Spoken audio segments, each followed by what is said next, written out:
নমস্কাৰ ম্যাথমেটিক্সৰ দুটা important question এটা কোঅৰ্ডিনেট জিওমেট্ৰি উইথ ট্ৰায়াঙ্গল বুলি ক'ব পাৰো আৰু নেক্সট কোৱেশ্চনটো হৈছে তোমাৰ ডিসটেন্স এন্ড ডিসপ্লেসমেন্টৰ সো এইকেইটা কোৱেশ্চন তোমালোকৰ এসএসএলসি এক্সাম বুলি নহয় ইন ফিউচাৰ এনেকুৱা কোৱেশ্চন পাবা গতিকে আমি সেই কোৱেশ্চন দুটা এগৰাকী ষ্টুডেন্টে মোক ৰিকুৱেষ্ট কৰিছিলে মই সেইকেইটা কোৱেশ্চন কেইটা এতিয়া কৰিম তোমালোকৰ আগত সো ফাৰ্স্ট কোৱেশ্চনটো কৈছে a line that passes through the origin intersect both the line x equal to 1 and the line y is equal to 1 plus root 3 by 3x. The tree line creates an equilateral. What is the perimeter of the triangle? So question to ki koise tumalokor jodi simple ami eta question to chao ki koribo bicharise. So tumar ki koise yat eta line ase x is equal to 1 x is equal to jeta 1 hobo suppose if x is equal to 1 so a line dalot amar point to enake thakiba x is equal to 1 and y is equal to tumar dise 1 plus root 3 by 3x mane something logot multiply hoise y eta particular value dise y eta particular value y eta particular value goise so he value tur pura enokara line so a duta line to already ase aro da line origin or pura goise origin e intersect the these two lines. So the origin intersect both the lines x is equal to 1 and y is equal to this and three line creates an equilateral. Suppose moi just measurement loa nai moi tomar diagram to budhaisu origin or maje jikono eta line goise a line to dale tomar etu line ko touch korise eta line ko touch korise enake gusi gol teheti eta equilateral triangle form korise এটা equilateral triangle to etu tomar tinda line or form korise to equilateral triangle etu hobo so equilateral triangle form korise এতিয়া আমাৰ কোৱেশ্চনটো কৈছে যে what is the perimeter of that particular ট্ৰায়াঙ্গল মই ডায়াগ্ৰামটো simple দেখালো এটা solve কেনেকৈ কৰিম এটো যাম অপচনস দিয়া আছে 2 root 6 2 plus 2 root 3 6 and 3 plus 2 root 3 MCQ ৰেখিটা এটা মই ম্যাথমেটিক্যাল এমসিকিউৰ কথা কৈছো তোমালোকে যিমান প্ৰায় আনসাৰটো উলিয়াব চাবা যদি কেতিয়াবা আনসাৰ সাপোজ নোলাবও পাৰে কিছুমান কোৱেশ্চন টাফ থাকে সো তাৰ কিছুমান তোমাৰ এলিমিনেশন প্ৰসেস থাকে সাপোজ তিনটাৰ চাৰিটাৰ ভিতৰত যদি তুমি দুটা এলিমিনেট কৰা যে এইগিটা কেতিয়াও হবই নোৱাৰে তেতিয়া তোমালোকৰ আনসাৰটো কেনেকৈ থাকে 50-50 থাকে সো তাৰ পৰা তোমালোকে ক্যালকুলেট কৰিব লাগে যদি তিনটা এলিমিনেট কৰিব পৰা 4 নম্বৰটো অবভিয়াসলি ৰাইট হ'ব সো এলিমিনেশন প্ৰসেসও ইম্পৰ্টেন্ট হয় এমসিকিউত সো কোৱেশ্চনটো আমি এটা কৰিম মই এটা স্লোপ উলিয়াইছিলো স্লোপ উলিয়াই কৰিলে কোৱেশ্চনটো আলটিমেটলি একটা বস্তুটো ৰিপিট হয় গতিকে আমি নেক্সট বেলেগকে কৰিম পাৰ্ট 2 সো ইয়াত কি আছে since the triangle is equilateral in one of the side is vertical to কৈছো যে ট্ৰায়াঙ্গল টু ইকুইলেটাৰেল কাৰণে এটা লাইন ভাৰ্টিকেল হ'ব x = 1 যেটো লাইন ভাৰ্টিকেল হে ভাৰ্টিকেল লাইন টু এটো this line is vertical the triangle must have an horizontal line of symmetry ই যদি vertical থাকে এটা horizontal line of this is horizontal line of symmetry vertical horizontal line of symmetry therefore the other two sides have opposite slopes the slope of the other lines given by root 3 by 3 so third must be minus root 3 by 3 এতিয়া যে স্লোপৰ যেটো concept থাকে আমি স্লোপৰ কনসেপ্টটো y = mx plus c তোমালোকে পাইছা আগত এই কোৱেশ্চনটো যদি যাও y = mx plus c আছিল গতিকে তাৰ হে স্লোপ যেটো উলিয়াব লাগে আমি স্লোপৰ পৰা স্লোপৰ কনসেপ্টৰ পৰা যেটো এডাল ভাৰ্টিকেল এডাল হৰাইজন্টাল হৈ যোৱাৰ কাৰণে তেহেতৰ যেটো ভ্যালু থাকিব slope of the other line given is root 3 by 3 so the third must be minus root 3 by idal hidalor opposite slope ot ahibo eta jodi root 3 by 3 hobo etu tumar minus root 3 by 3 hobo so he jitu ami y = 1 plus root 3 by 3x pai asu eta apra ami eta jodi root 3 by 3 no etu minus root 3 by 3 hobo since the third line passes through origin kintu 3 number line to origin or maje goise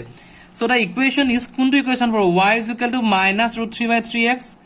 to find the other vertices of the triangle x = 0 x = 1 or logot both x = 1 jodi ami hetu plug kori diu to the both side of the equation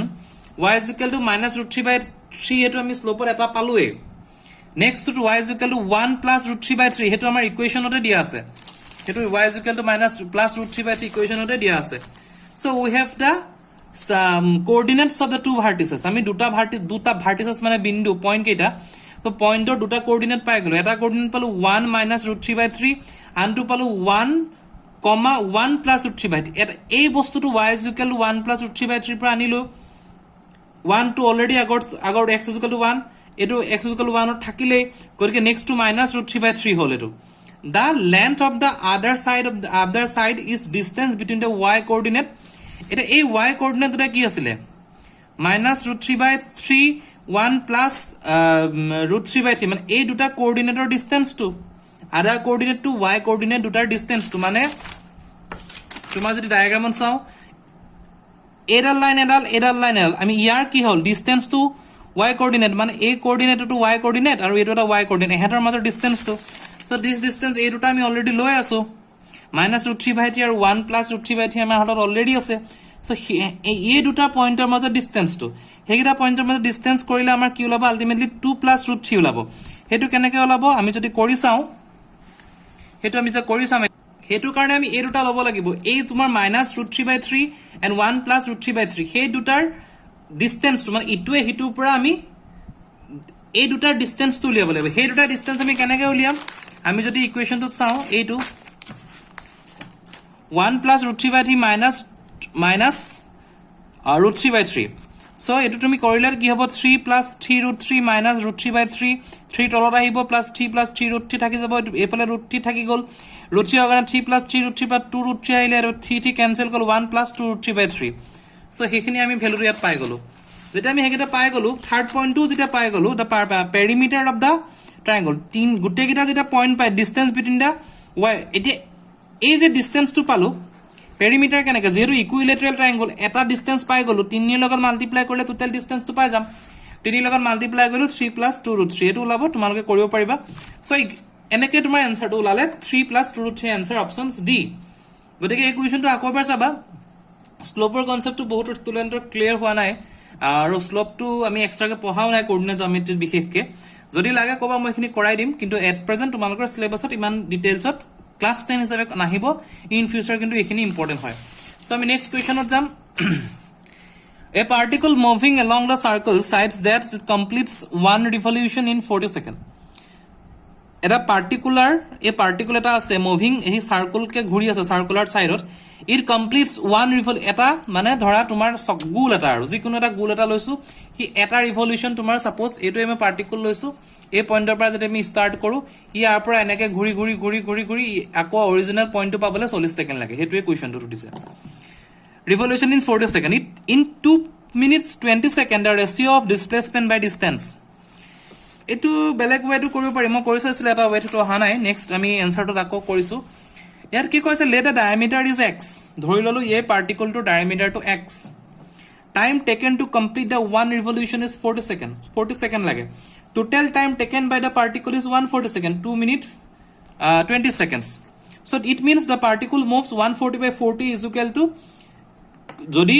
140 second লাগে আৰু হি যদি 40 সেকেন্ডত এটা round মাৰে